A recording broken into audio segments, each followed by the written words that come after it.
오늘 하나님의 말씀 사사기 9장 1절에서 6절까지 말씀입니다. 사사기 9장 1절에서 6절까지 말씀 제가 읽어드리도록 하겠습니다. 여룻바알의 아들 아비멜렉이 세겜에 가서 그의 어머니의 형제에게 이르러 그들과 그의 외조부의 집에 온 가족에게 말하여 이르되 청하노니 너희는 세겜의 모든 사람들의 귀에 말하라. 여룻바알의 아들 70명이 다 너희를 다스림과 한 사람이 너희를 다스림이 어느 것이 너희에게 나으냐. 또 나는 너희와 고륙임을 기억하라 하니 그의 어머니의 형제들이 그를 위하여 이 모든 말을 세겜의 모든 사람들의 귀에 말하매 그들의 마음이 아비멜렉에게로 기울어서 이르기를 그는 우리 형제라 하고 바알브릿 신전에서 은 70개를 내어 그에게 주매 아비멜렉이 그것으로 방탕하고 경박한 사람들을 사서 자기를 따르게 하고 오브라에 있는 그의 아버지의 집으로 가서 여룻바알의 아들 곧 자기 형제 70명을 한 바위 위에서 죽였으되 다만 여룻바알의 막내 아들 요담은 스스로 숨었으므로 남으니라. 세겜의 모든 사람과 밀로 모든 족속이 모여서 세겜에 있는 상수리 나무 기둥 곁에서 아비멜렉을 왕으로 삼으니라. 아멘. 지난주에 우리는 미디안을 물리쳤던 기드온이 금 귀고리를 모아서 그걸 가지고 금 에봇을 만들어서 그 금 에봇 때문에 그와 그 집이, 그러니까 이스라엘도 행음하게 만들었고 그와 그 집이 올무에 빠지게 되는 결과를 가져왔다라는 이야기를 보았었습니다. 그게 8장 27절에 나왔었죠. 이렇게 나와 있었습니다. 기드온이 그 금으로 에봇 하나를 만들어 자기의 성읍 오브라에 두었더니 온 이스라엘이 그것을 음란하게 위함으로 그것이 기드온과 그의 집에 올무가 되니라. 정확히는 두 가지 이야기예요. 온 이스라엘이 행음했다라는 거죠. 하나님을 떠나서 그 금 에봇을 섬겼다라는 거예요. 자, 근데 아셔야 되는 게 뭐냐면 이 이스라엘 백성들이 여기서 그 금 에봇을 보고 하나님이라고 생각하고 섬겼을까요? 아니죠. 왜? 이들에게는 이미 출애굽기에 금송아지의 기억이 있잖아요. 그거 안 된다는 거 이미 알아요. 그러면 이들이 금 에봇을 음란하게 섬겼다. 금 에봇으로 간음했다라는 말이 정확히 무슨 의미냐라는 거예요.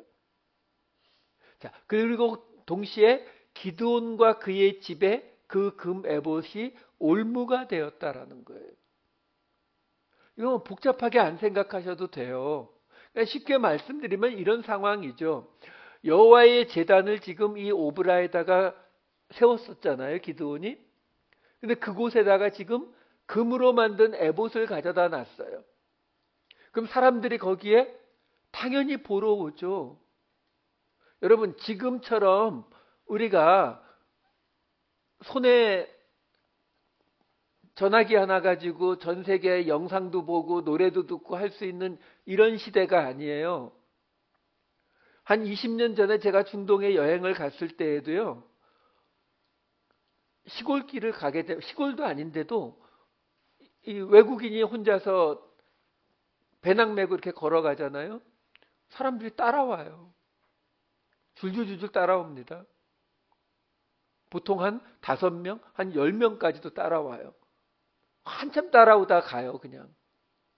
말 시키기도 하고. 왜요? 우리나라도 옛날에 가난할 때에는 이렇게 외국인 나타나면은 절절절절절 쫓아다녔잖아요. 왜? 심심하거든요. 딴 할 게 없어요. 근데 그런 속에서 금으로 만든 에봇을 만들어서 갖다 놨다는 거예요. 그러면 다른 거 다 빼고라도 구경이라도 가요. 그거 생각해 보세요. 근데 그 금 에봇이 상징하는 게 뭐예요? 하나님이 도우셔서 저 미디안을 물리친 그 상징이잖아요. 딱 갖다 놓으면 사람들이 들락날락하면서 보고 와, 기드온 대단하다.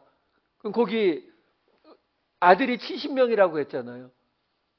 그 아들들이 70명이면 어디 가도 마주치지 않겠어요? 근데 그 아들들 만날 때마다 와, 너희 아버지 정말. 그러면 사람이 어떻게 된다고요? 예, 우쭐해지죠. 그러니까 올무가 되는 거예요. 자, 그 올무가 되는 왜? 기드온이 지난주에 설명드렸듯이 이 사사기에서는 지금 이 일이 기드온이 금으로 에봇을 만든 것이 하나님 앞에 잘못됐다 아니다 이 말을 안 해줘요. 단지 그것이 그와 그 집에 올무가 되었다라고 말하고 있거든요. 자, 그러면 그 올무의 모습이 8장 29절에서 31절에 이렇게 기드온에게 올무가 된 모습이에요. 요아스의 아들 여룻바알이 돌아가서 자기 집에 거주하였는데, 기드온이죠. 여룻바알이. 기드온이 아내가 많음으로 그의 몸에서 낳은 아들이 70명이었고 세겜에 있는 그의 첩도 아들을 낳았으므로 그 이름을 아비멜렉이라 하였더라. 지난주에 말씀드렸다시피 왕은 아내를 많이 갖지 말라는 말씀이 분명히 있었습니다. 그렇죠? 근데 이미 기드온은 왕이 돼달라는, 자기들을 다스려달라는 그 요청을 거부했음에도 불구하고 많은 아내를 두어서 아들만 70명이 되었다라는 거죠. 그리고 세겜에 있는 첩에게서 낳은 아들의 이름을 아비멜렉, 내 아버지는 왕이다 라는 이름으로 아들 이름을 지었어요. 그 말이 뭐예요? 자기 왕이다 라는 말이죠. 그러니까 왕이 되어달라는 요청은 분명히 거부했지만 사실 마음으로는 이미 왕이었죠. 그 모습이 기드온의 모습이었어요.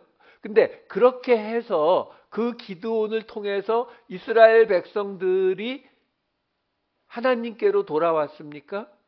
아니라고 말합니다. 8장 33절에서 35절을 보시게 되면 기드온이 이미 죽음에 이스라엘 자손이 돌아서서 바알들을 따라가 음행하였으며 또 바알 브릿을 자기들의 신으로 삼고 이스라엘 자손이 주위의 모든 원수들의 손에서 자기들을 건져내신 여호와 자기들의 하나님을 기억하지 아니하며 또 여룻바알이라 하는 기드온이 이스라엘에 베푼 모든 은혜를 따라 그의 집을 후대하지도 아니하였더라. 기드온이 죽으니까 어떻게 됐다고요? 바알로 그냥 돌아가 버렸대요. 하나님도 기억 안 하고 그 기드온 집안도 대접 안 했다는 거죠. 우리 익숙하잖아요. 어느 연예인이 인기가 좋으면 막 사람들이 막 박수치고 좋아하다가 어느 날 무슨 사고 쳐가지고 딱 TV에 안 나오기 시작하면 아무 관심 없어지잖아요. 그렇죠? 똑같은 거예요. 지금 기드온이 죄송합니다. 전화기를 놓고 왔더니 너무 부지런하네요. 기드온이 금 에봇을 만들고 이런 일들을 했지만 그걸 가지고 이스라엘 백성을 조금도 변화시키지 못했다라는 거죠. 바알을 섬기는 그 모습에서 끌어내지를 못했다라는 거예요. 왜요? 우리가 지난주에 보았다시피 애초부터 사람들이 기드온을 통해서 원했던 것은 하나님이나 하나님과 연관된 하나님의 뜻을 이루는 것이 아니라 자기들의 욕망을 채워주길 원했던 거라고 했잖아요. 자기들의 욕망, 우리도 이제 큰 용사가 생겼으니까 다른 나라 쳐들어가서 죽이고 전리품 뺏어다가 우리도 부유하게 살고 싶다라고 하는, 사실 여러분 그 당시에요. 특히 이 중동 지방에 토지도 안 좋잖아요. 그러면 약간의 농사와 그 다음에 가축 기르는 게 전부인 이 속에서 부자가 될 수 있는, 풍요롭게 살 수 있는 길은 다른 게 없어요. 다른 족속을 쳐서 빼앗아 오는 것밖에 없거든요. 근데 그거를 하고 싶었는데 안 했잖아요. 그러니까 기드온이 살아있는 동안에는 그래도 언젠가는 저 사람이 혹시 마음이 다시 바뀌어가지고 우리한테 쫙 쳐들어가자 하고 나올지도 모르니까 인기를 갖고 있었지만 기드온이 죽고 나니까 다시 원상복귀 하더라라는 거예요. 여러분, 이게 세상의 모습이고 사실 우리의 모습이에요. 우리가 성경이 우리를 죄인이라고 부른다는 것을 잊으시면 안 돼요. 이 대통령이 바뀌고 뭐 정치의 계절이 오면은 많은 이야기들이 나오잖아요. 이런 법을 만들고 이런 제도를 만들고 이렇게 하면은 저렇게 하면은 그러면 조금 더 나은 나라가 될까 우리가 머리를 굴리잖아요. 근데 그 10년, 20년, 50년 지나도 크게 나아지지 않잖아요. 왜 그래요? 아직도 법이나 이런 것들이 잘 다 만들어지지 않아서 그렇다고 생각하세요? 아니요. 우리가 죄인이라서 그래요.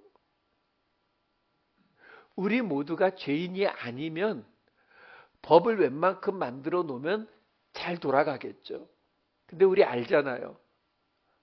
그 중에 어떤 사람들은 아무리 법을 많이 만들어 놔도 법 어기는 게 거의 취미생활처럼 되시는 분들도 있거든요. 우리는 그런 사람들보다 조금 나을 뿐이지 우리도 본질적으로 크게 다르지 않아요. 왜? 어쨌든 나는, 내 가족은 남들보다 더 잘 먹고 잘 살고 더 건강하고 더 평안하길 원하잖아요. 우리가 어느 날 갑자기 암에 걸렸다, 뭐 큰 병에 걸렸다 이렇게 되면은 우리에게서 제일 먼저 나오는 게 뭐예요? 왜 나에게 이런 일이 생기냐는 거잖아요. 근데 여러분, 병원에 가보시면은 지금도 중환자실에서 1시간 안에 죽을지 2시간 안에 죽을지 모르는 많은 환자들이 있고요. 장례식장에 가보면 지금도 수도 없이 죽어서 장례를 치르고 있어요. 근데 우리는 평상시에 그거는 다 남의 일이잖아요. 다 남의 일이고 어쩌다가 나한테 비슷한 일이 생기게 되면은 하나님한테 그러죠. Why me? 왜 나한테 이런 일이 생기느냐고. 그 말은 뭐예요? 나는, 내 가족에게는 누구보다도 건강하게 오래 살아야 되고 누구보다도 가장 부유해야 되고 누구보다도 원하는 모든 것이 다 이루어져야 되는 거잖아요. 그렇죠? 거기서 하나만 모자라도 우리는 하나님 원망하잖아요. 이게 우리 죄인의 모습이라고요. 그러니까 지금 기드온이 죽으니까 그대로 다시 바알로 돌아가는 이 모습이 이상한 모습이 아니에요. 그냥 우리의 모습이라고요. 이거 전에도 보여드렸지만 예수님에게도 똑같은 이 모습이 그대로 있었잖아요. 요한복음 6장 14절, 15절, 26절 예수님이 오병이어 행했을 때 이야기예요. 그 사람들이 예수께서 행하신 이 표적을 보고 말하되 이는 참으로 세상에 오실 그 선지자라 하더라. 그러므로 예수께서 그들이 와서 자기를 억지로 붙들어 임금으로 삼으려는 줄 아시고 다시 혼자 산으로 떠나 가시니라. 26절 예수께서 대답하여 이르시되 내가 진실로 진실로 너희에게 이르노니 너희가 나를 찾는 것은 표적을 본 까닭이 아니요 떡을 먹고 배부른 까닭이로다. 여기 나오잖아요. 이 사람들이요, 예수님이 누군지 대부분의 유대인들이 예수님이 누군지도 모르고 있을 때에 이 사람들이 뭐라고 해요? 이는 참으로 세상에 오실 그 선지자라 하더라. 그게 뭐예요? 하나님이 모세에게 말씀하셨던 그 예언의 말씀이 이루어진 그 선지자라는 거예요. 하나님이 모세에게 그랬거든요. 너와 같은 선지자 하나를 하나님이 세우실 거라고. 그러니까 이 사람들이 지금 예수님을 제대로 봤잖아요. 왜? 모세도 메시아였거든요. 그러니까 예수님을 메시아로 봤다는 거예요. 그래서 왕을 세우려고 했다고요. 지금 이 기드온의 케이스하고 똑같은 거예요. 아, 기드온이 우리를 구원했으니까 왕으로 세워야지 이렇게 했던 거거든요. 근데 예수님이 뭐라고 했다고요? 그들이 표적을 봐서 지금 나를 왕으로 세우려는 것이 아니라 배가 불러서 그런 거다. 그러니까 당연히 그 말을 들은 사람들이 묻죠. 아, 그럼 표적이 뭔데요? 그게 요한복음 6장 30절에 이렇게 예수님이 대답하세요. 그들이 묻되 그러면 우리가 보고 당신을 믿도록 행하시는 표적이 무엇이니까, 하시는 일이 무엇이니까 하고 물었잖아요. 그럼 그 대답이 32절에서 35절에 이렇게 나옵니다. 예수께서 이르시되 내가 진실로 진실로 너희에게 이르노니 모세가 너희에게 하늘로부터 떡을 준 것이 아니라 내 아버지께서 너희에게 하늘로부터 참떡을 주시나니 하나님의 떡은 하늘에서 내려 세상에 생명을 주는 것이니라. 그들이 이르되 주여 이 떡을 항상 우리에게 주소서. 예수께서 이르시되 나는 생명의 떡이니 내게 오는 자는 결코 줄이지 아니할 터이요 나를 믿는 자는 영원히 목마르지 아니하리라. 여기서 지금 이 예수님을 왕으로 삼으려고 했던 이 사람들이 그 이유가 뭐였다고요? 자기 배에 들어오는 떡 때문에요. 자기 배를 부르게 할 떡 때문에요. 근데 예수님이 지금 뭐라고 하시는 거예요? 예수님을 왕으로 삼는다는 것은 표적을 봐야 되는데 그 표적이 뭐라고 하는 거예요? 생명의 떡을 먹어야 된다고. 근데 그 생명의 떡은 무슨 의미라고요? 세상에 생명을 주는 거예요. 자, 이게 전혀 다른 부분이에요. 뭐요? 지금 우리가 무엇을 먹을까, 무엇을 마실까, 무엇을 입을까 왜 걱정합니까? 왜 걱정하세요? 그래야 살죠. 안 먹고 살 길이 있어요? 안 마시고 살 길이 없잖아요. 우리의 생명을 유지해야 된다고요. 그래서 떡이 필요한 거예요. 그래서 그 떡을 나에게 먹일 수 있는 사람을 만났으니까 이제 왕으로 삼자 이렇게 나온 거라고요.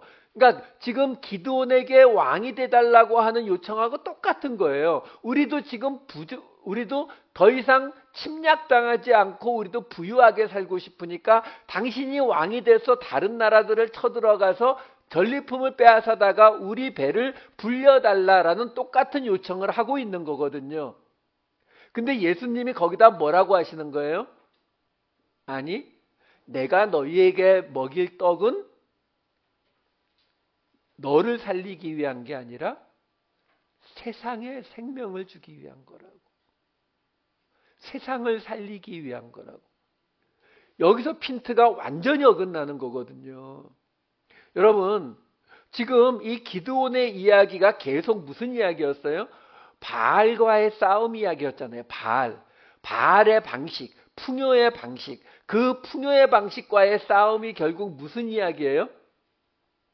그러면 예수 믿는 사람은 배부르게 먹고 풍부하게 마시고 부유하게 살면 안 된다는 거예요?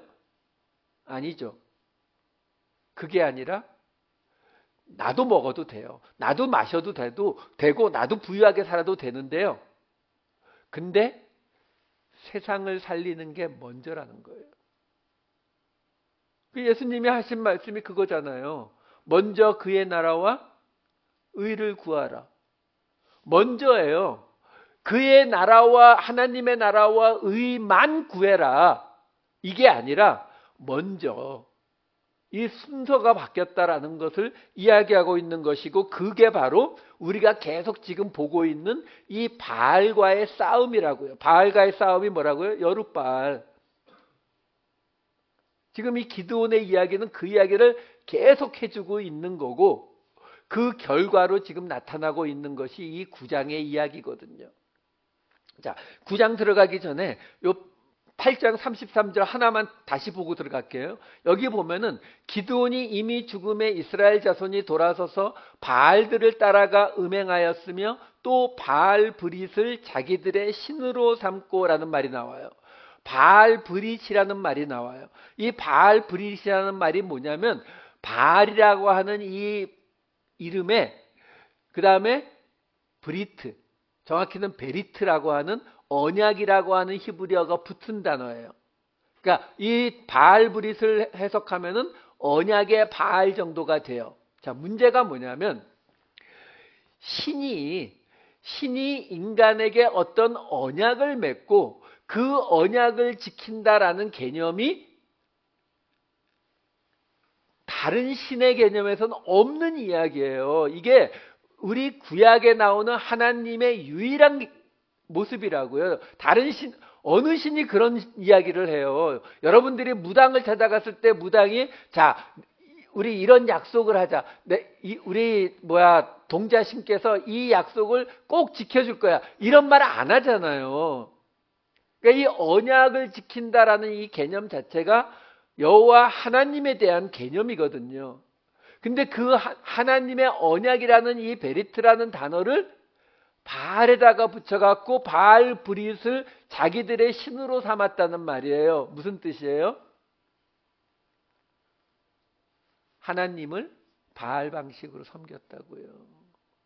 왜? 이 사람들 지금 이스라엘 백성들이잖아요. 모세의 그 모든 이야기 마치고서 지금 이 약속의 땅에 들어와 있는 사람들의 maybe 2대, 3대, 4대, 5대 손들 아니에요? 손자들 아니에요? 이 사람들이 하나님을 버려요? 버리진 않아요. 전에도 말씀드렸지만 이 가나안 지역은 다신교 지역이었기 때문에 그냥 내가 섬기는 하나님 플러스 바알하고 있는 것 뿐이에요. 말씀드렸잖아요. 포도주 때가 오니까 포도주 잘 담궈야 되니까 딴 때는 하나님의 여호와의 제단에 제사를 드리다가 그렇다고 여기 빠진 게 아니라니까요. 매주 주일 열심히 가서 다 제사 드렸는데 지금 포도주 때니까 요때만 잠시 주일날 빠지면 혼날 테니까 한 목요일쯤 가서 바알에게 제사 드렸다고요. 그걸 지금 바알 브릿을 자기들의 신으로 삼고 그냥 양다리 걸치는 그 모습을 지금 보여주고 있는 거예요. 근데 그게 돼요? 안 돼요? 안 된다니까요. 왜? 서로 목적 자체가 너무 다르기 때문에 이게 하나로 합쳐지는 이 공통 분모라는 게 없어요.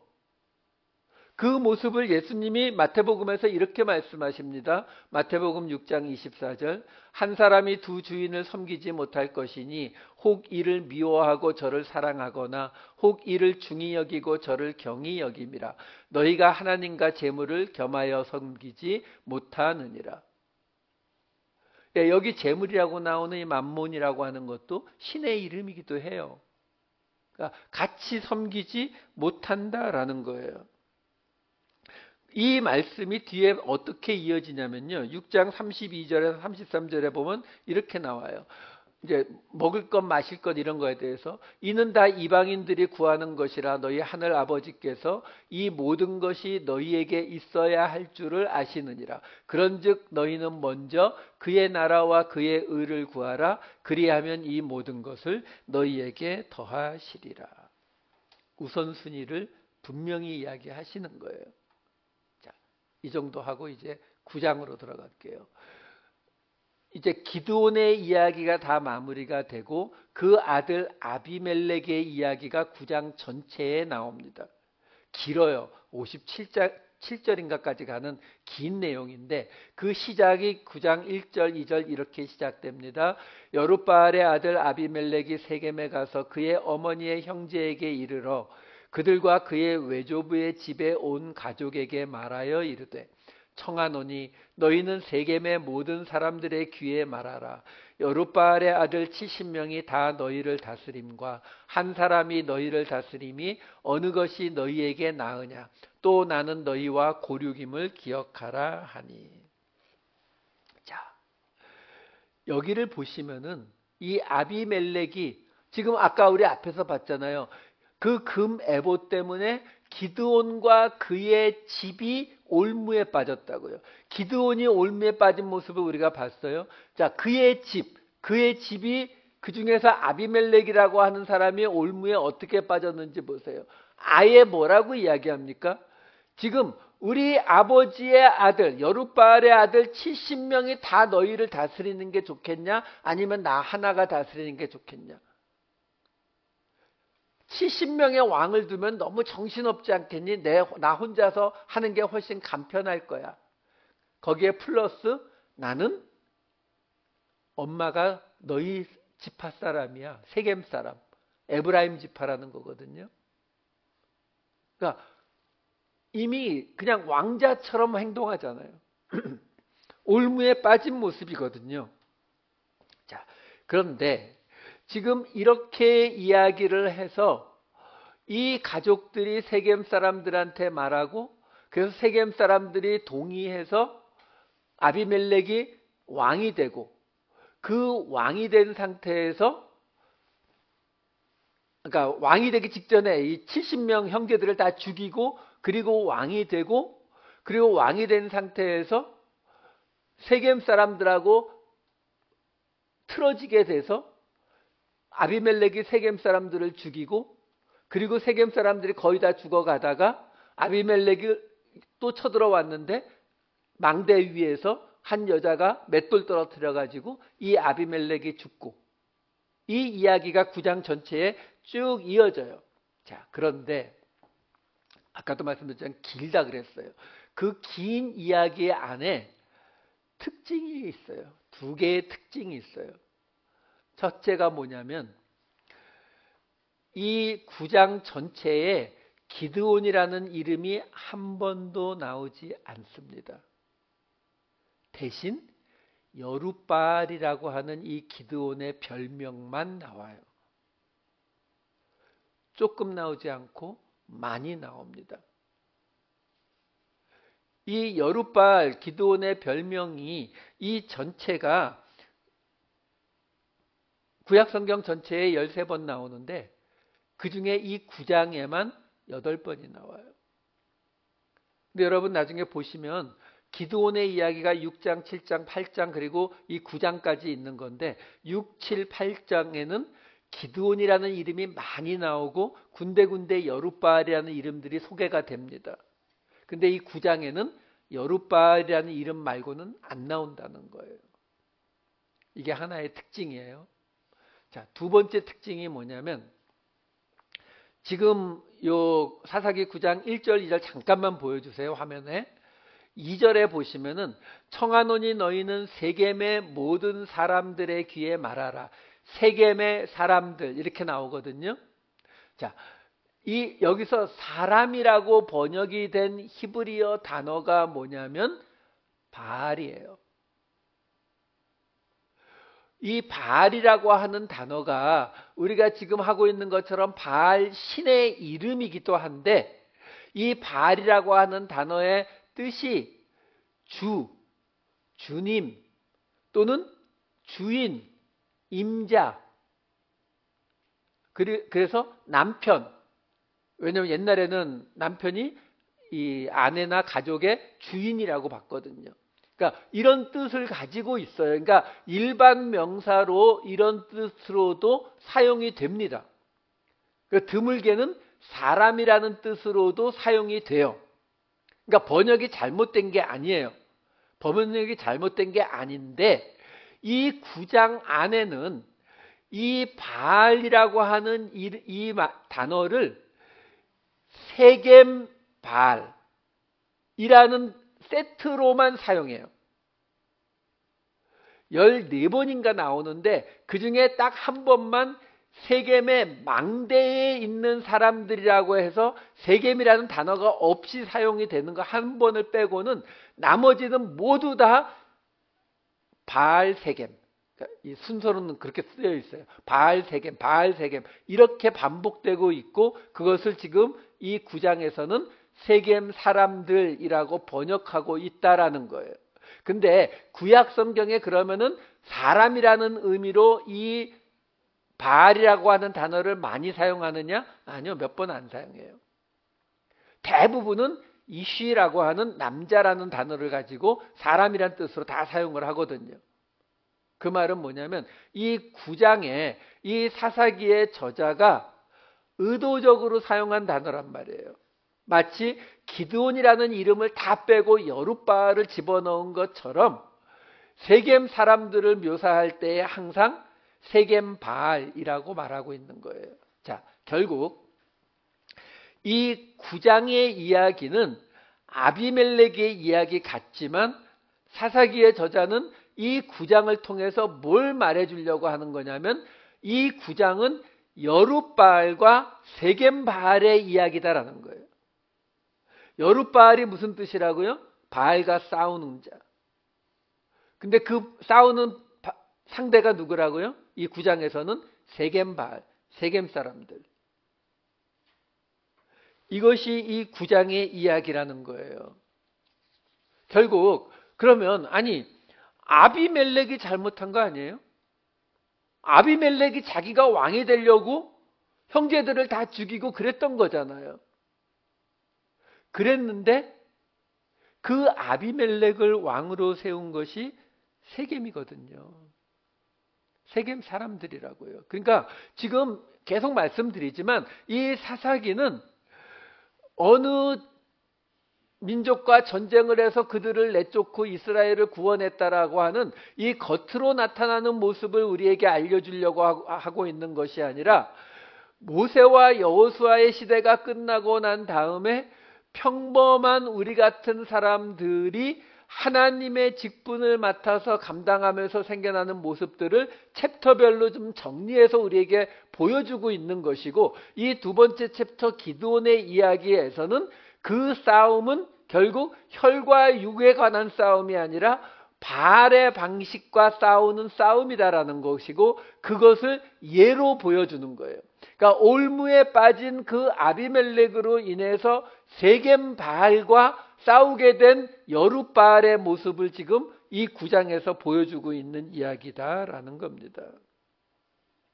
자, 그래서 이어지는 3절에서 6절 말씀을 읽어드릴게요.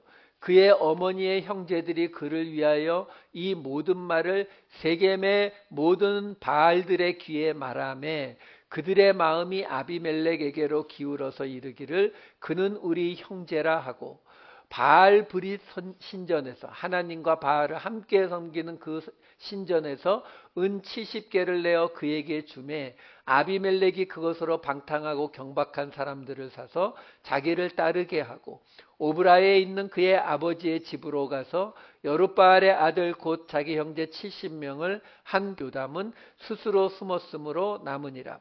세겜의 모든 사람과 밀로 모든 족속이 모여서 세겜에 있는 상수리 나무 기둥 곁에서 아비멜렉을 왕으로 삼으니라.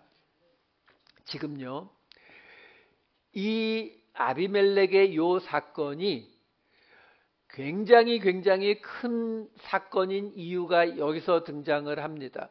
지금 어떤 사건으로 지금 등장하고 있는 것이냐면, 지금 아비멜렉이라고 하는 그 금 에봇의 올무에 빠진 한 사람이 지금 세겜 사람들한테 가서 이야기했죠. 나를 왕으로 세워달라. 왜? 그 이유가 뭐예요? 나 세겜 사람, 우리 엄마 세겜 사람이야. 정치인들도 그러잖아요. 이 선거 때 다가오게 되면은 전라도에 갔을 때는 제가 전라도의 아들입니다. 경상도에 갔을 때는 제가 경상도의 친구입니다. 뭐 이런 식의 이야기 하잖아요. 지금 아비멜렉이 그랬거든요. 거짓말한 거 아니잖아요. 엄마가 세겜 사람이니까. 자, 문제는 세겜 사람들이 그 말을 듣고 아비멜렉을 왕으로 세워서 기드온의, 세겜 사람들은 에브라임 지파예요. 기드온은 므낫세 지파고요. 같은 요셉의 아들이라고요. 죽이죠. 보세요. 기드온, 이 일은 누가 맨 처음 시작했어요? 기드온이 시작했죠. 숫곳과 분우엘 사람들, 갓 지파 사람들을 죽였잖아요. 그 죽인 사건이 이제 돌아와서 에브라임 지파가 므낫세 지파를 죽이는 사건으로 벌어집니다. 여러분, 이 사건 전까지는요, 이스라엘, 야곱의 12아들, 12지파, 형제예요. 계속 형제라고 나왔어요. 근데 지금 그게 어떻게 줄어들어요? 이제 11지파는 관심 없어요. 우리 에브라임 지파를 위해서 저 아비멜렉을 왕으로 세워서 다른 지파들 다 점령하고 우리 잘 먹고 잘 살겠다는 거예요. 여러분, 이 사사기의 맨 끝에 나오는 사건이 온 이스라엘과 베냐민 지파가 붙어서 베냐민 지파를 그야말로 씨를 말리기 직전까지 가는 전쟁으로 이 사사기 맨 마지막 사건이 벌어져요. 근데 그 사건이 어느 날 갑자기 그렇게 터지는 게 아니라는 거예요. 이미 지금 이 하나님의 공동체 12지파 야곱의 자손들, 이 이스라엘이라고 하는 이 공동체가 무너지기 시작하고 있는 거예요. 그게 지금 여기서 아주 제대로 지금 일이 벌어지고 있는 거예요. 자, 문제가 뭐냐? 이 사람들이 그걸 깨닫지 못한다라는 거죠. 왜요? 왜 깨닫지 못합니까? 몇 대 전까지만 해도 같은 형제라고, 같은 하나님 믿는 사람들이라고 했잖아요. 기억나세요? 여호수아서에서 요단 동편에 가는 두 지파 반이 자기들 후손이 나중에 버림받을까 봐 요단강 건너기 전에 거기다 제단 쌓고 그랬잖아요. 증거 남긴다고. 그랬었는데 지금 그게 다 깨져나가는 거거든요. 왜 이런 일이 벌어졌어요? 바알의 방식에 익숙하니까요. 바알의 방식에 익숙하니까요. 제가 예전에 한번 말씀드린 적이 있는지 모르겠는데, 옛날 한국에서 저 대학생 시절에 청년부 다닐 때 여름에 수련회 가잖아요. 그럼 그때는 뭐 이렇게 시외버스 타고 막 짐 짊어지고 막 버스 타고 가는 거였는데, 교회 청년들이니까 다 젊잖아요. 그러니까 어떻게 해요? 시외버스가 타고 오면 막 창문으로 짐을 다 집어던져서 뒤에 자리를 다 잡아버리는 거예요. 그러니까 젊은 남자 한두 명이 먼저 막 뛰어들어가 갖고 중간 이후에 콱 막아버리고 이쪽은 이제 다 사람들 못 들어오게 하고. 그때는 그게 교회를 위한 것이고, 그렇게 해놓고 저녁에 가서는 찬양하면서 기뻐하면서 기도하면서 그랬거든요. 여러분, 똑같은 거예요. 지금 결국은 생각의 싸움이거든요. 바알 방식에 젖어 있게 됐기 때문에, 이미 바알 방식에 너무 젖어 있다 보니까 우리 지파의 이익을 위해서 이제 야곱의 자손이고 나발이고 이제 관심 없어진 거예요. 우리를 위해서라면 얼마든지 저들을 죽일 수도 있다. 이제 거기까지 가버린 거라고요. 여러분, 근데 지금 제가 이렇게 설명을 드리지만 이거를 구별해 낸다는 것이 아주 어렵습니다. 솔직히 말씀드리면요, 이런 케이스가 10건이 온다 그러면은 한두 건이나 구별해 낼 수 있을까 없을까 그래요. 우리 그거 잘 구별 못하고 그냥 살아갑니다. 왜 그래요? 여기도 보시면요, 4절과 6절만 제가 다시 보여드리면은 4절에 이렇게 나와요. 바알브리 신전에서 은 70개를 내어 그에게 주매. 바알브리 신전이 뭐라고요? 하나님과 바알을 같이 섬기는 곳이요. 그 하나님과 바알을 같이 섬기는 곳, 쉽게 말하면은 어느 교회가 있는데 그 교회가 예수 믿으면 복 받고 예수 믿으면 건강해지고 흔히 말하는 구복신앙을 가르치는 교회라고 쳐요. 근데 그 교회에서 선교 후원금이 나온 거예요. 지금 그 케이스라고요. 그러면 이건 지금 하나님의 일이라고 생각하지 않겠어요? 6절에는 뭐라고 나와요? 아비멜렉을 왕으로 삼을 때 세겜에 있는 상수리 나무 기둥 곁에서, 정확히는 여기 기둥이라고 번역되는 이 낫자브라고 하는 이 히브리어 단어는 서다 세우다라는 뜻이에요. 그러니까 돌을 이렇게 세운 곳이라고요. 그러니까 세겜에 있는 상수리 나무 옆에 돌 세워 놓은 곳, 우리가 알고 있는 곳은 아브라함이 가나안 땅에 처음 들어와서 세웠던 세겜 땅 모래 상수리 나무 아래예요. 자, 그곳에 돌을 세워놨다는 것은 제단을 세워놨다는 거거든요. 그 제단에서 당연히 기름 부어서 아비멜렉을 왕으로 세웠다고요. 뭐 잘못된 거 있어요? 교회에서 당연히 성도들 모여서 목사 안수를 줘서 목사로 세웠다고요. 뭐 잘못됐냐고요. 예, 우리는 알죠. 왜? 하나님이 왕으로 세울 때 어떻게 하라고 했어요? 하나님이 택하신 자 세우라고요. 근데 우리는 또 알죠. 하나님이 나 택하셨어요 라고 말하면 다 넘어간다는 것도 알잖아요. 그러니까 이게 제가 지금 이 세겜 사람들을 변명해 드리는 거예요. 우리는 이런 이야기를 들을 때 아우 저 사람들 왜 저랬을까? 나라면 안 그럴 텐데 이런 생각을 당연히 갖거든요. 아니라고요. 구별하기가 아주 어렵다고요. 바알의 방식과 하나님의 방식이 생각으로 딱 구별이 돼야 되는데 그게 안 되기 때문에 우리가 자꾸 그 속에서 말려 들어가게 되어 있다라는 거예요. 그러니까 솔직히요. 지금 있는 교회들 중에서 바알 브릿이 아닌 교회를 찾아내라? 우리는 아니다라고 말 못한다니까요. 왜? 우리도 그 속에 너무 들어가 있기 때문에 이걸 구별해야 된다고 하는 것이 아주 어렵다라는 거예요.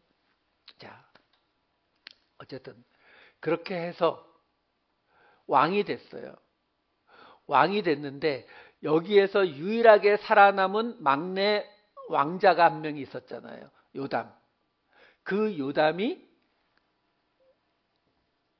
한마디 합니다. 9장 7절. 사람들이 요담에게 그 일을 알림해 요담이 그리심산 꼭대기로 가서 서서 그의 목소리를 높여 그들에게 외쳐 이르되 세겜 사람들아 내 말을 들으라. 그리하여야 하나님이 너희의 말을 들으시리라. 요담, 여러분 이게 여러분들 이렇게 그 영화나 소설 많이 보신 분들은 지금 갑자기 아비멜렉이 쳐들어와서 70명 형제들을 다 죽였는데 거기 막내 왕자 한 명 살아남았어요. 그러면 이제 이 이야기 어떻게 풀려갈지 아시죠?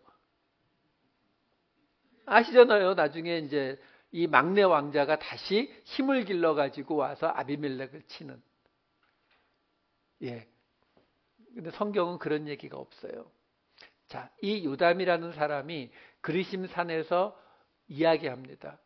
요 다음에 나오는 이야기는 이제 나무들을 가지고 비유를 이야기해요. 감람나무에게 왕이 되달라, 무화과나무에게 왕이 되달라, 포도나무에게 왕이 되달라 다 거절하니까 가시나무에게 왕을 시키는 이 이야기를 요담이 이야기하면서 9장 16절에 이렇게 이야기합니다. 이제 너희가 아비멜렉을 세워 왕으로 삼았으니 너희가 행한 것이 과연 진실하고 의로우냐? 이것이 여룻바알과 그의 집을 선대함이냐? 이것이 그의 손이 행한 대로 그에게 보답함이냐? 아니라는 거죠. 너희가 지금 진실하고 의롭지 않다라고 말하고 있는 것이고 너희가 지금 기드온과 그의 집을 선대하는 것이 아니라고 말하고 있는 것이고 기드온이 행한 그 일에 대해서 보답하지 않고 있다고 지금 말하고 있는 거거든요. 그래서 그 마지막 이야기를 이렇게 마칩니다. 9장 20절. 그렇지 아니하면 아비멜렉에게서 불이 나와서 세겜 사람들과 밀로의 집을 살을 것이요 세겜 사람들과 밀로의 집에서도 불이 나와 아비멜렉을 살을 것이니라 하고, 아비멜렉이 세겜 사람과 밀로의 집을 죽일 것이고 세겜 사람들과 밀로의 집에서 아비멜렉을 죽일 것이다. 실제로 그렇게 됩니다. 이런 말을 뭐라고 불러요? 저주. 저주잖아요. 저주. 그리고 실제로 이렇게 된다니까요. 9장 57절에 분명히 이렇게 말해줘요.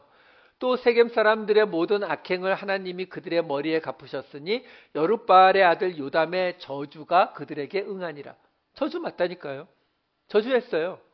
자, 문제가 있어요. 어떤 문제? 요담이 지금 이 이야기를 어디서 했다고요? 그리심산에서요. 그리심산은 어떤 산이에요? 신명기 11장 29절. 내 하나님 여호와께서 내가 가서 차지할 땅으로 너를 인도하여 들이실 때에 너는 그리심산에서 축복을 선포하고 에발산에서 저주를 선포하라. 아니, 하나님이 그리심산은 축복을 선포하는 곳, 에발산은 저주를 선포하는 곳이라고 분명히 집어놨는데 근데 지금 이 요담은 굳이 그리심산에 올라가서 저주의 말을 선포했다라는 거죠. 왜 그랬냐라는 거예요. 왜 이런 이야기를 지금 여기에 써 놓았느냐라는 거예요. 지금 요담이 한 이야기는 그거잖아요. 너희 결국 아비멜렉이 세겜 죽일 거고 세겜이 아비멜렉 죽일 것이다. 불이 나와서 다 타버릴 것이다. 라고 저주했거든요. 근데 그걸 그리심산에서 하더라는 거죠. 자, 그러면 우리의 질문은 이렇게 나와야 되는 거예요. 그러면 요담이 한 그 말이 저주가 맞나? 이 퀘스천이 나와야 돼요. 왜요? 아니, 그 요담의 말이 저주가 맞다면 우리가 잘 알고 있는 이사야, 예레미야 하는 아모스 이 많은 선지자들이 내내 이야기한 게 뭐예요? 너희 멸망할 거라고. 너희 죽임 당할 거라고. 그거 다 저주네요. 근데 우리는 누구도 그 선지자들의 그 말씀을 저주라고 보지 않잖아요. 9장 23절 하나 더 볼게요.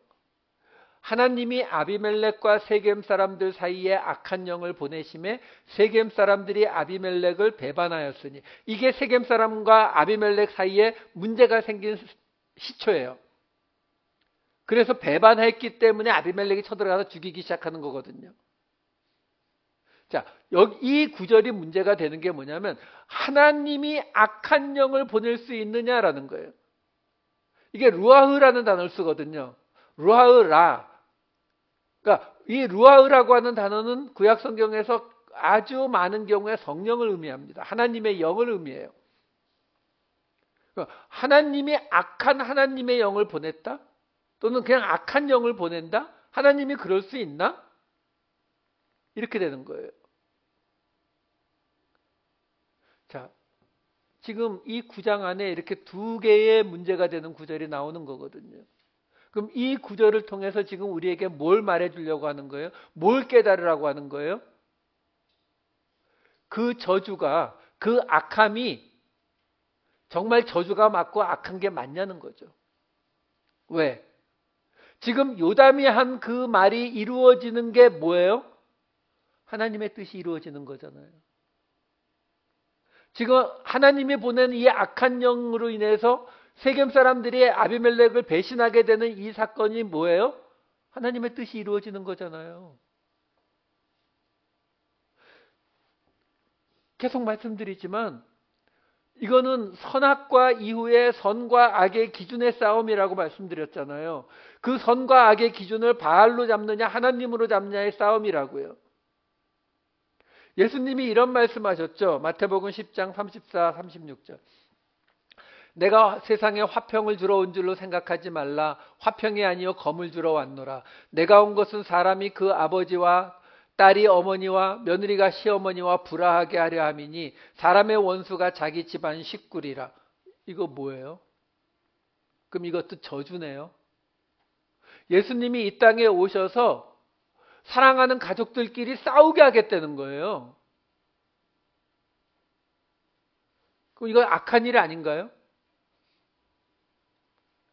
이 이야기 이렇게 이어집니다. 37절에서 39절. 아버지나 어머니를 나보다 더 사랑하는 자도 내게 합당하지 아니하고 아들이나 딸을 나보다 더 사랑하는 자도 내게 합당하지 아니하며 또 자기 십자가를 지고 나를 따르지 않는 자도 내게 합당하지 아니하니라. 자기 목숨을 얻는 자는 잃을 것이요 나를 위하여 자기 목숨을 잃는 자는 얻으리라. 무슨 말씀하는 거예요? 하나님이 지금 엄마 아버지하고 싸우라는 이야기예요? 헤어지라는 이야기예요? 아니죠. 우선순위를 지키라는 거죠. 뭐가 먼저라고요? 하나님을 먼저 더 사랑하는 거예요. 자기 십자가를 지고 예수님을 따르는 거예요. 자기 목숨보다 하나님의 일을 위해서 목숨을 버리는 것을 먼저 하는 거예요. 그 차이가 하나님의 방식과 바알의 방식의 차이라고 말씀하시는 거거든요. 결국 지금 이 아비멜렉의 모든 이야기를 통해서 우리에게 이야기해주고 있는 것이 뭐냐면 결국 바알의 방식이 무엇인지 하나님의 방식이 무엇인지를 구별하라는 이야기예요. 여러분, 오늘 부활절이잖아요. 우리는 부활절 그러면 예수님의 부활을 먼저 생각하고 그 다음에 우리의 부활을 생각해요. 근데 그 부활은 어떤 부활이에요? 나중에 우리 예수님 다시 오실 때 우리가 부활하는 그 부활을 생각하잖아요. 그런데 성경 안에는 그 부활의 개념을 나중에 예수님 다시 오실 때뿐만이 아니라 지금 우리가 살아가는 이 삶 속에서 누리게 될 부활의 모습에 대해서도 말해주고 있어요. 갈라디아서 말씀 하나 볼게요. 2장 19절 20절. 내가 율법으로 말미암아 율법에 대하여 죽었나니 이는 하나님에 대하여 살려 함이라. 내가 그리스도와 함께 십자가에 못 박혔나니 그런즉 이제는 내가 사는 것이 아니요 오직 내 안에 그리스도께서 사시는 것이라. 이제 내가 육체 가운데 사는 것은 지금 이 갈라디아서 2장을 보시게 되면 우리가 그리스도와 함께 십자가에 못 박혔다고 나오잖아요. 아직 우리 살아있는데 우리 죽었다고 나오거든요. 그게 뭐라고요? 율법에 대하여 죽은 거라고. 그리고 어떻게 되는 거라고요? 우리가 이제는 그리스도 안에, 내 안에 그리스도가 사시는 것. 그걸 뭐라고 설명해요? 하나님에 대하여 사는 것이라고 설명하거든요. 자, 율법이 뜻하는 게 뭐예요? 여러분, 율법이라고 하는 것은 이 세상의 방식과 똑같습니다. 착한 일 하면은 상 받고 나쁜 일 하면은 벌 받고. 근데 하나님의 방식은요. 나쁜 일 했는데 죄인인데 죄인 중에 괴수인데 용서하시고 직분까지 맡긴다. 지난주 금요일 설교거든요. 다르단 말이에요. 하나님의 방식이. 그러니까 지금 이 갈라디아서 말씀을 보게 되면 우리는 우리가 살아가는 이 세상 속에서도 십자가에 죽고 하나님에 대하여 다시 살아나는 부활을 경험한다라는 거예요. 자, 그러면 우리가 십자가에 죽고 다시 살아나는 이 율법에 대하여 죽고 바알에 대하여 죽고 하나님에 대하여 다시 살아나는 이 모습이 지금 이 기드온에게는 어떻게 나타났겠느냐라는 거죠. 바로 그 아들들의 모습으로 나타나잖아요. 우리가 이 아들이라고 하는 이 개념이 뭐예요? 내 분신이잖아요. 내 분신. 내가 이 땅에 남겨놓고 가는 분신이요. 그러니까 지금 기드온에게 70명의 아들 중에서 우리에게 알려지는 건 2명이잖아요. 하나는 아비멜렉, 하나는 요담이란 말이에요. 자, 여러분들이 보시기에 이제 기드온 다 끝났습니다. 다음 주에는 입다로 들어가요. 근데 이 기드온의 이야기 그동안에 봤잖아요. 하나님 앞에 하나님을 못 믿어서 이것도 해보세요, 저것도 해보세요도 했지만 또 하나님의 말씀을 믿고 가서 어쨌든 300명 데리고 나가서 10만 명 속에 뛰어들어가서 싸우기도 했고요. 그렇죠? 그래 놓고 또 그 매번 만드는 실수도 저질렀고 이렇게 왔다 갔다 하는 그 모습을 보여줬잖아요. 그럼 여러분들이 보시기에 이 기드온은 하나님의 사람인 것이 맞게 보이세요? 아닌 것 같이 보이세요? 결국 이 기드온 때문에 아비멜렉이 만들어졌고 아비멜렉을 통해서 지금 그 지파 간의 전쟁, 이스라엘 공동체가 깨지는 일이 벌어졌잖아요. 그러니까 하나님의 사람 아닌 것 같잖아요. 근데 기드온을 하나님의 사람 아닌 걸로 하면은 우리도 다 이거예요. 여러분, 하나님이 우리를 은혜로 구원하시고 그리고 우리에게 직분까지 맡기셨죠. 어떤 직분이요? 살리는 직분, 화목하게 하는 직분을 맡기셨잖아요. 자, 근데 그 일이 나에게서 지금 그 다음 세대에게로 넘어갔어요. 근데 그 다음 세대에서도 기드온이 행한 것과 똑같이 아비멜렉도 있고 요담도 있더라는 거예요. 그러면 여러분, 우리의 선악의 기준으로 기드온이 하나님의 사람이었는지 아니었는지를 우리는 판단할 수 없어요. 근데 분명한 거 하나가 있죠. 우리에게서도요, 우리는 금 에봇을 안 만들 것 같습니까? 우리도 금 에봇 만들어요. 금 에봇 만들어서 우리 때문에 아비멜렉 같은 사람들이 이 세상에 나오게 되고 우리는 내가 구원받았고 나는 아비멜렉처럼 하지 않았다라고 우리는 안심할지 몰라도 그렇게 안 된다고요. 내가 저지른 일로 인해서 올무에 빠진 아비멜렉들이 얼마든지 만들어질 수 있어요. 그럼에도 불구하고 우리가 하나님을 의지할 수 있는 이유가 뭐냐면 그 끝에 누가 있다고요? 요담도 있다고요. 기드온은 바알에 대해서 온전히 죽지 못해서 아비멜렉을 만들어내기도 했지만 결국 기드온으로부터 요담이 나오더라는 거죠. 이게 기드온의 부활이란 말이에요. 여러분, 완전해지시려고 하지 마세요. 우리 그렇게 못해요. 내가 아무 잘못 안 저지르고 안 만들고 살아가면 참 좋겠지만 안 돼요. 근데 이게 아예 못된 사람들은 이런 고민을 안 해요. 우리처럼 이 어중간한 우리 같은 사람들이 어쩌다가 내가 저지른 일들 때문에 아비멜렉이 만들어지고 그 아비멜렉이 만들어 놓은 이런 결과물들을 보면서 고민한다고요. 저거 결국 나 때문에 생긴 일인데 나는 왜 이럴까? 그래서 축복을 선포하는 그리심산에서 요담이 이야기하는 거예요.